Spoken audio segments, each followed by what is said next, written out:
मधुरमुखा श्री गुरुनाथ सत्यारूपुडवनि मदिलो निलिपि सत्यारूपुडवनि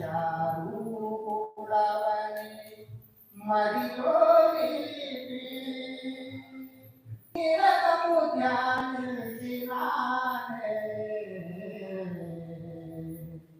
जीवना पोराविने सद्गुरु नीवनि मरी मरी प्रार्थिल्सिनाने आपनमुलन्नी कल्पनलेना मधुरमुखा श्री गुरुनाथ विमुक्ति पे प्रतिघाता मधुरमुखा श्री गुरुनाथ नाम दिए मी मंदिर मनुपुरी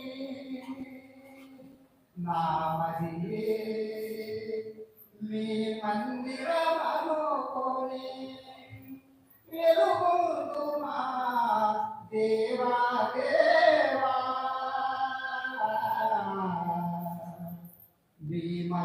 भीमभुनाममु नानु अनुगुना पलकिंतवा आदिदेवा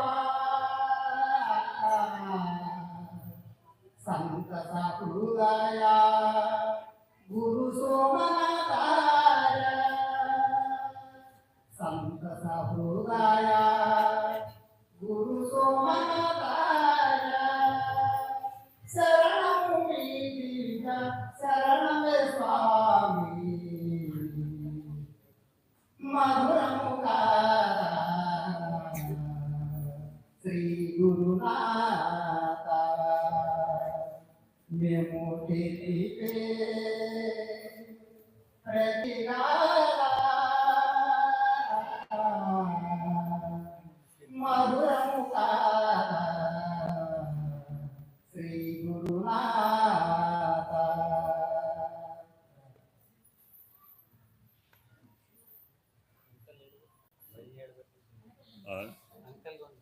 भजन हाँ बोलो।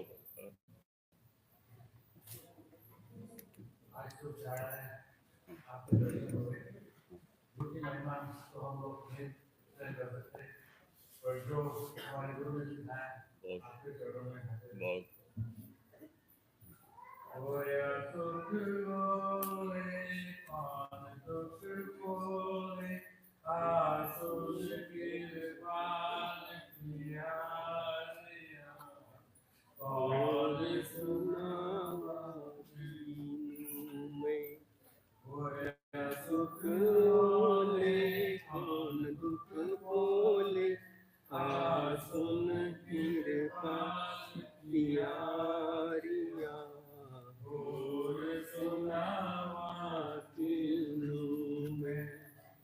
कदम कदम पे सतगुरु ने बरसाया दिल मेरा बस करने खातिर गुरु के पास दिया सच्चा प्यार होवे तेरा पाल होवे आसुर कृपाल किया और सुनावा किनु में मन मोहनी है सूरत रोजी दिल नू बिचरा दे जो कोई दूसरा बन के आवे जगड़े जेड़े मन दुख दस दिरवा सुन कृपाल पियारिया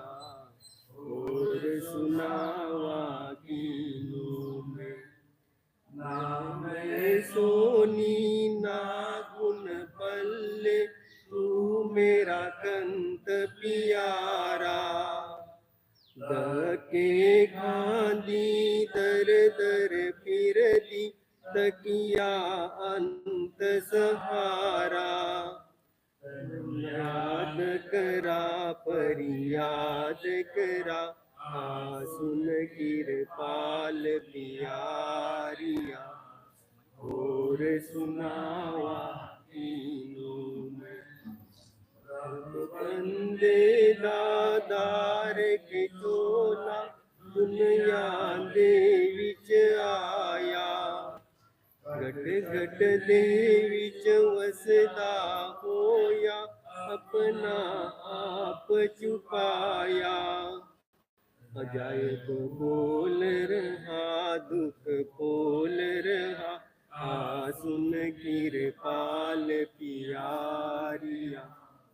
और सुनावा कीनों में होया सुख बोले कौन दुख खोले सुन किरपाल प्यारिया।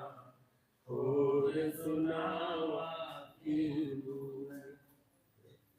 बहुत बहुत धन्यवाद। गुरु के बिना जरूर, बहुत खुशी हुई आप आए।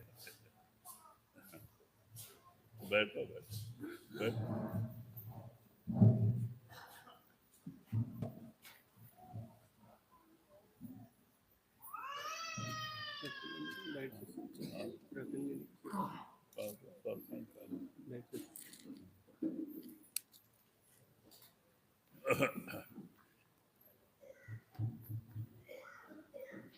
राधा सुनी। संतों की बाणी मानी कबीर साहिब जी की सिमरन कांग। कबीर निर्भय नाम जपूं जब लग दीवा बाती। कबीर निर्भय नाम जपूं जब लग दीवा बाती। तेल घटे बाती बुझे तब सोवे दिन राती। ये परम संत सदगुरु कबीर साहब जी की वाणी है। वाणी लेने के पहले ಒಂದು ಹಿಂದಿ ಅವರು ಬಂದಿದ್ದಾರೆ. ಹಿಂದಿ వాళ్ళు చిన్నారు దాని కొరకే ఒక అర్ధ గంట హిందీలో చెప్పి తర్వాత తెలుగులో వస్తా. आज बाबा सोमनाथ महाराज का 7 तारीख का और बाबा अजय सिंह महाराज जी का 11 तारीख का पुण्यतिथि आराधना के रूप में हमेशा यहाँ पे एक प्रोग्राम बनाया जाता है। और ऐसे ही जन्मदिन, हाँ जन्मदिन जो 7 तारीख को बाबा सोमनाथ महाराज जी का जन्मदिन और 11 तारीख का अजय सिंह महाराज जी का, दोनों मूल नक्षत्र में पैदा हुए थे। तो ऐसा शास्त्र का भी प्रमाण है। मूल नक्षत्र में जो बालक पैदा होता है उसके माँ बाप उसको मुंह देखते ही ज्यादा दिन तक नहीं रह पाते।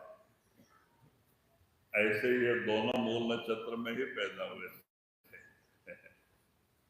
बाबा सोमनाथ महाराज जी के माँ बाप भी 3 महीने के अंदर चले गए। माँ बाप का साया उनके सिर से उड़ जाता है। और ऐसे अजय सिंह महाराज जी के माता पिता भी छोटी उम्र में माने गए। थोड़े ही दिन में वो चले गए। उनके कहते हैं कि मामा ने उनका पालन किया। आप दोनों का जीवन चरित्र एक जैसा ही है। तो हम दोनों मिल के आज 11 तारीख को जीवन चरित्र मनाते हैं। दोनों का जीवन चरित्र संघर्ष से बीता हुआ है, क्योंकि मूल नक्षत्र में पैदा हुए बालक या तो एक महान पुरुष होते हैं, भक्त होते हैं, या तो चक्रवर्ती राजा होते हैं, लेकिन ये दोनों महान सत्पुरुष हुए। हाँ, ये इन्होंने छोटी उम्र से साधना करके, बाबा जी ने भी 14 साल की उम्र से प्राणायाम साधन में लग गए और 25 साल सोमनाथ महाराज ने भी प्राणायाम साधन किया। क्या होता है, प्राणायाम से रिद्धियां सिद्धियां आ जाती हैं, मन बस में नहीं होता और इसीलिए उनको शांति नहीं होती। हालांकि एक दूसरे को श्राप आशीर्वाद देने में चला जाता है समय, और दोनों अच्छे आत्मा एक परमात्मा के शोध में थे। तो बाबा बिशन दास ने जो अजैब सिंह महाराज जी को 2 शब्द का भेद दिया था, वो भी प्राणायाम के द्वारा ही करते थे। इन्होंने भी बचपन से बहुत साधन किए, सब तरफ का साधन करके अपने को आजमाया, और बाद में जब बाबा बिशन दास जी इनको 2 शब्द का भेद मिला तो प्राणायाम साधन भी करने लगे। 15 साल उन्होंने प्राणायाम साधन भी किया, रिद्धि सिद्धि थी, शांति नहीं। तो एक बार कहते हैं पेशावर में सावन सिंह महाराज जी से मुलाकात हुई, तो उन्होंने सत्संग से बहुत प्रभावित हुए और आप उनसे नामदान मांगा। ऐसा 2 बार 3 बार सत्संग सुन के ब्यास भी जाते थे। तो आपने जब नामदान मांगा तो महाराज जी ने कहा, आपको नाम देने वाला मैं नहीं, वो आपके पास आके देगा। और ऐसा ही हुआ, क्योंकि महाराज सावन सिंह जी का उम्र हो चुका था। तो कृपाल सिंह महाराज दिल्ली से, जो कि राजस्थान का रास्ता पहले बालू ही बालू थे, रोड नहीं होते थे, बहुत मुश्किल से आप एक जीप लेके अजैब सिंह महाराज जी के पास पहुंचे, दिल्ली से ढूंढते और गए।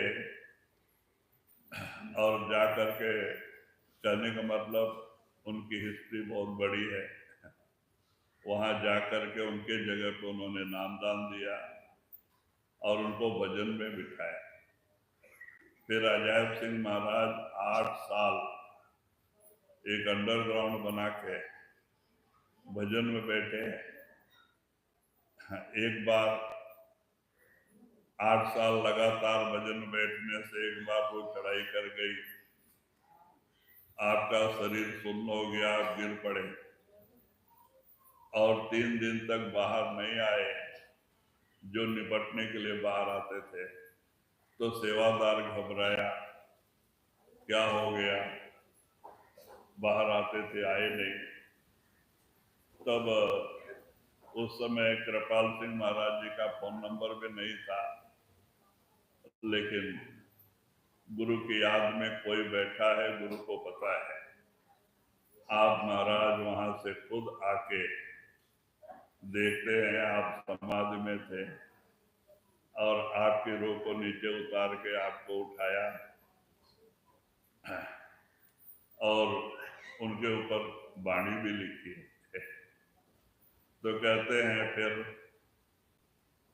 कहते हैं तब से महाराज भजन में ही बैठे रहते थे ज्यादातर, और सत्संग बहुत कम करते। गांव-गांव में जाके उससे पहले तो जरूर करते थे, लेकिन बाद में ये संत मत के बारे में समझाने लगे और विदेशी लोगों के अंदर महाराज जी का एड्रेस आया और आप वहां से आके विदेशी ढूंढते ढूंढते आके उनको गुफा से बाहर निकाले और वहां से उनको विदेश में भी लेके गए और बॉम्बे लेके आए। तो 78 में जब पहली दफा बॉम्बे मोहन करनानी के घर पे आए थे तो हम आश्रम केंगेरी से 4 महीने के लिए बॉम्बे में गए थे। हम आर सिंह के पास थे तो हमें पता लगा कोई संत महात्मा आए हुए हैं और सीफेस पे 11वें महले पे मोहन करनानी के घर में हैं, रुके हुए हैं। तो हम आर सिंह और भुवनेश्वर ये तीनों दादर से गए दर्शन के लिए। पहले सवेरे सवेरे निकल के दूसरे दिन, और महाराज अकेले बैठे थे अंदर। कृष्णप्पर ने जाके दरवाजा खटखटाया, महाराज ने दरवाजा खोला तो पहले हम तीनों जब अंदर गए, हम लोग का भजन अभ्यास अच्छा था, धीरे धीरे गुरु की कृपा हुई थी। और जैसे आंखों से आंख मिली तो आर सिंह गिर गए और हमें भुवनेश्वर को 2 आदमी पकड़ लिए। तो बाद में महाराज हंस के कहते हैं क्यों, कुछ पूछना है? तो कहते भाई पूछना क्या है जो कुछ पता हो गया वो आंखों से ही मिल गया। तो फिर महाराज कहते हैं इनको हाल में बिठाओ तीनों को, और अजय सिंह महाराज जी बाहर हाल में आके हम तीनों के लिए पौना घंटा सत्संग किया था वो मोहन करनानी घर पे। बाद में 7 दिन प्रोग्राम चला, चर्च में सत्संग हुआ, नारायण सिनकर के उधर सत्संग हुआ, जगह जगह हुआ। हम लोग हमेशा हाजिर रहते जाते थे। उसके बाद में फिर हमारा महाराज जी का मुलाकात नहीं हुआ, फिर 85 में हुआ, क्योंकि हम आश्रम में चले गए और आश्रम का माहौल ऐसा था कि कहीं जाना नहीं। और हमें पता था कि महाराज हर बरस बॉम्बे आते हैं। तो 85 में गए, तब महाराज दामू जी दरवाजे पे खड़े थे। तो जैसे हम अंदर गए तो महाराज ने कहा दरवाजा बंद करो, और बंद किया। मैं बोला बैठ जा, बैठ गए। महाराज जी के चरणों पे मत्था टेक दिया। तो महाराज कहते हैं कि राम सिंह तू बनारस जाने का ख्याल छोड़ दे, तेरे को आंध्रा में रहना है।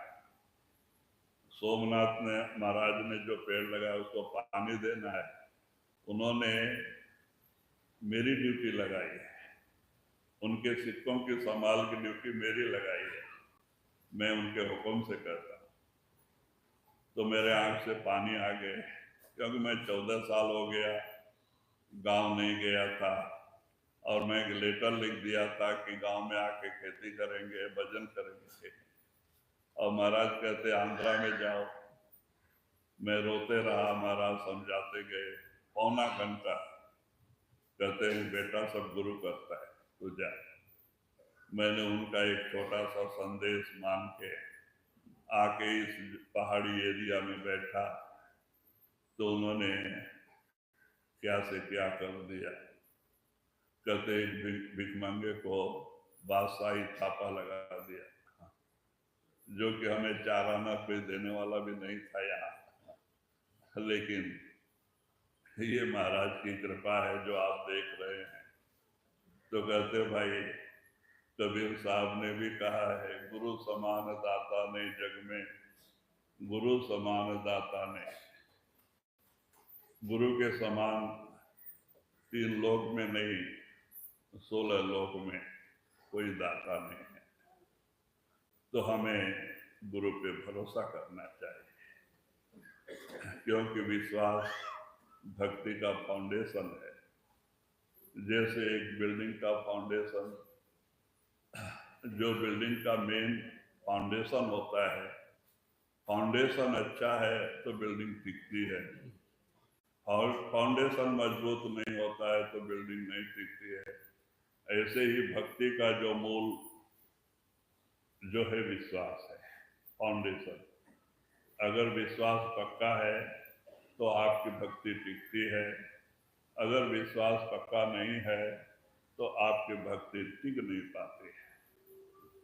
तो इसीलिए संतों ने नाम की महिमा, गुरु की महिमा, सत्संग की महिमा, साध की महिमा, तरह तरह की वाणियां लिख के हमारे भ्रम को दूर करने की कोशिश किया है।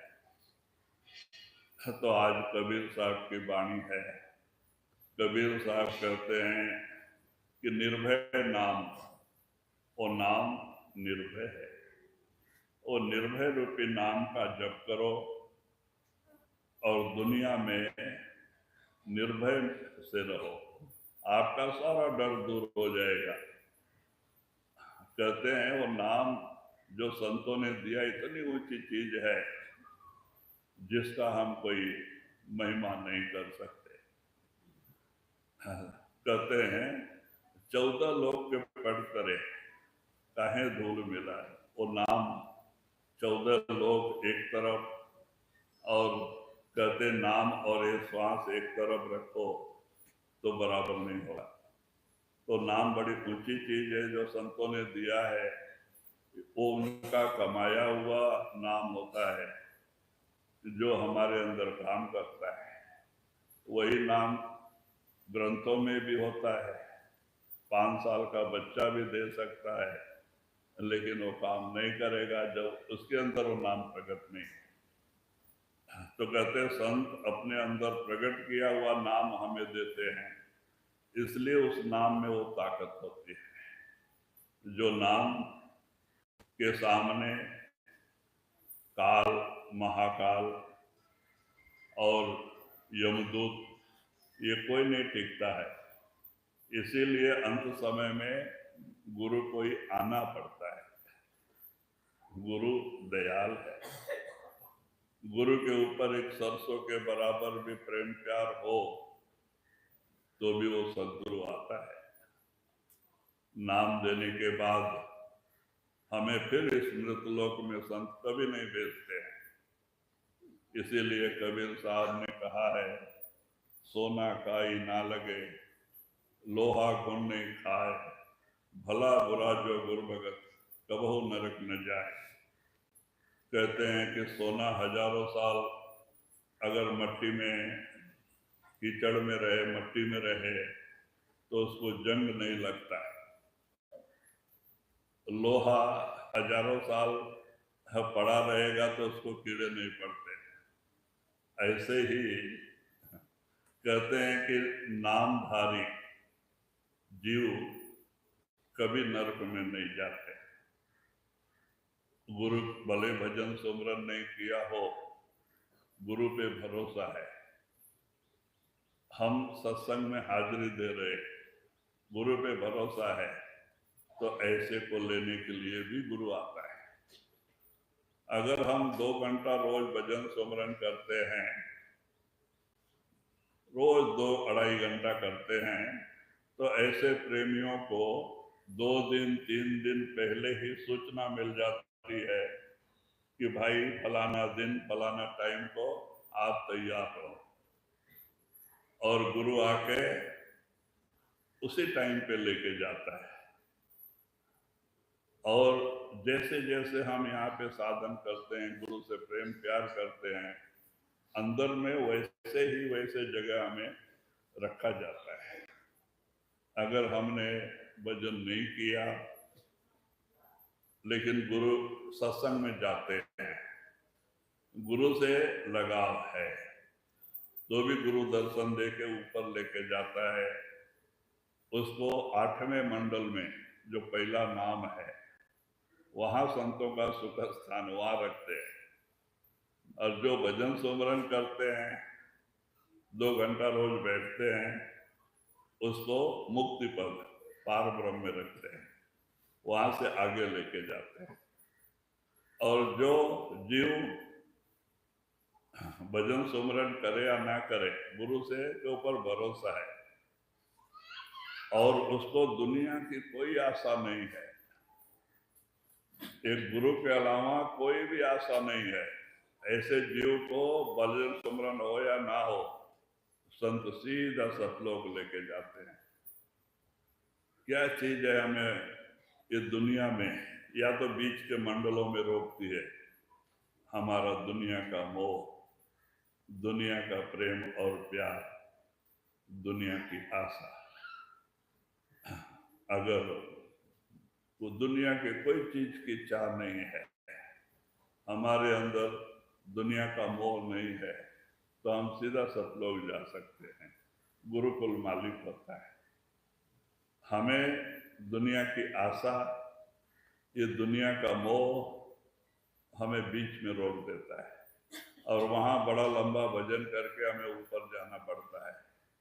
तो हमें चाहिए कि गुरु ने जो हमें रास्ता बताया है उस पर अमल करें। हम अपने घर जाने की चिंता करें। हमारा घर सतलोक सचखंड है, ये देश नहीं है। ये तो काल और माया का देश है, सुख दुख का देश है, जन्म मरण का देश है। आप आत्मा हो, परमात्मा के बेटे हो। आपका देश परमात्मा का देश है। सतलोक सचखंड ही आपका देश है। आप स्त्री नहीं हो और आप पुरुष नहीं हो, आप आत्मा हो। आत्मा सब एक ही रूप है, चाहे वो स्त्री में हो चाहे पुरुष में हो।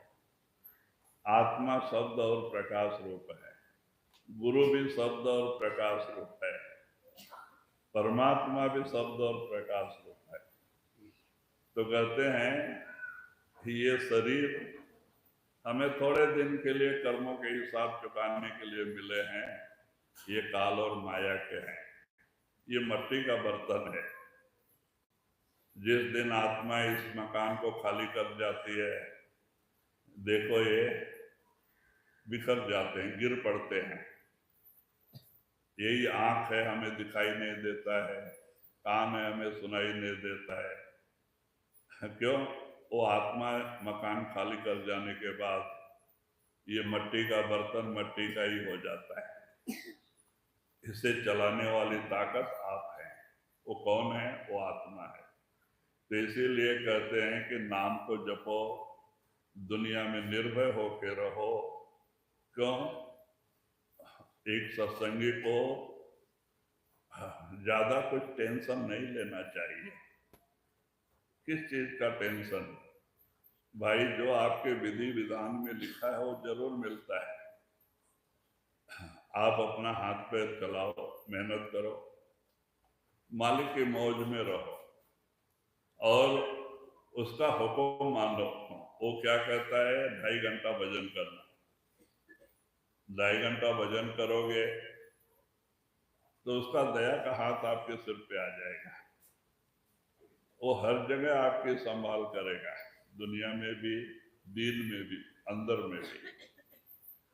लेकिन जीव को भरोसा नहीं होता। हम सत्संग तो जरूर सुनते हैं लेकिन अमल नहीं करते हैं।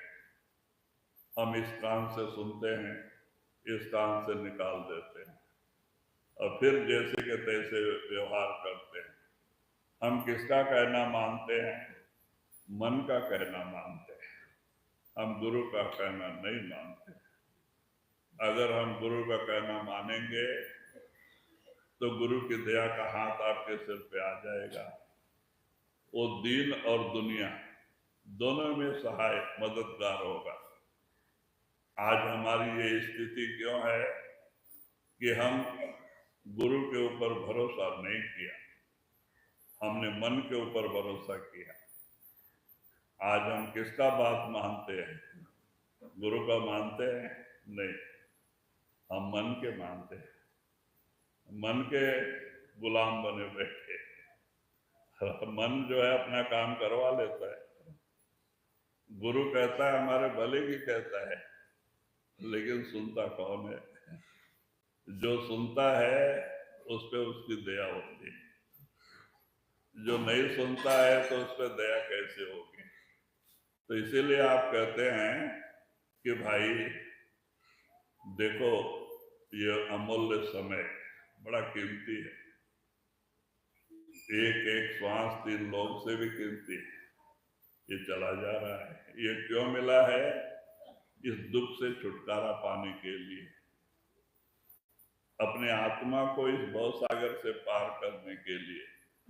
अगर आपने वो काम नहीं किया, बाकी काम करके कोई फायदा नहीं। इसीलिए बहुत जरूरी है कि हम दुनियावी कारोबार के साथ साथ अपने घर जाने का काम,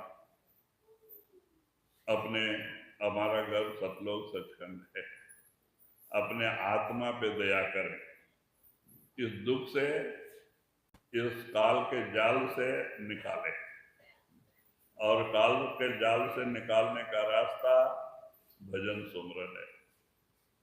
दुनिया का सुमरन ही है, दुनिया का प्रेम है जो दुनिया में लेके आता है। गुरु का प्रेम, नाम का प्रेम मालिक से मिलाता है। तो हमें चाहिए हम दुनिया का प्रेम छोड़ के सदगुरु से प्रेम करें, नाम से प्रेम करें, तो हमारा यह लोक और परलोक दोनों बन जाएगा। हमारा इस दुनिया में आने का मकसद पूरा हो जाएगा। ये आत्मा इस काल और माया जाल से निकल के गुरु की कृपा से अपने पिता परमात्मा की गोद में जाके बैठेगी। स्वामी जी महाराज कहते हैं, जब से तुम वहां से आए हो सतलोक सचखंड छोड़ के, सूना पड़ा तख्त और ताज, तुम्हारा सिंहासन, तुम्हारा मुकुट वहां खाली पड़ा हुआ है, तुम्हारी कुर्सी खाली पड़ी हुई है। आप जाओ, अपने सिंहासन पे बैठो और अपना काम करो। इसीलिए स्वामी जी महाराज ने कहा है, काम अपना करो जाई पराये काम क्यों फसना। वहां जाकर के अपना काम करो, यहाँ आपका कुछ नहीं है। ये जो कुछ है काल और माया के हैं, वो हमारे प्रारब्ध कर्मानुसार 4 दिन के लिए देते हैं।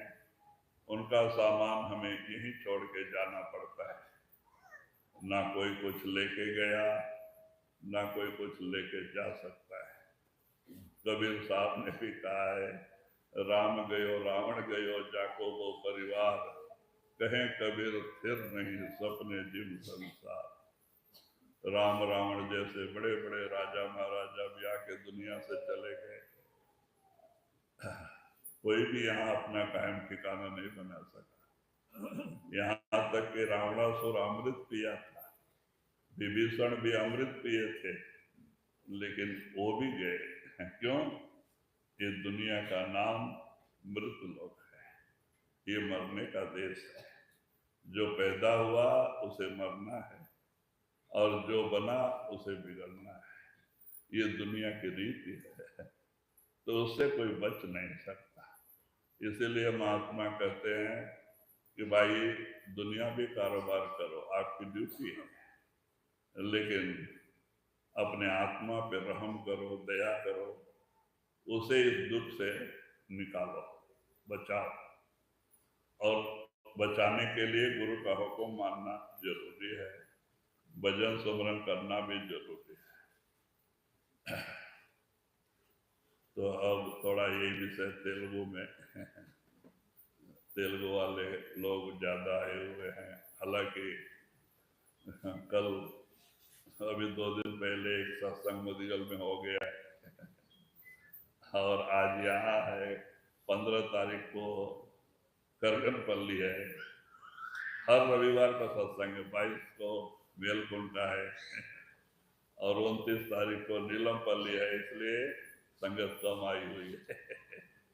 हर जगह सत्संग है ना, उनको वहां पे मिल जाता है।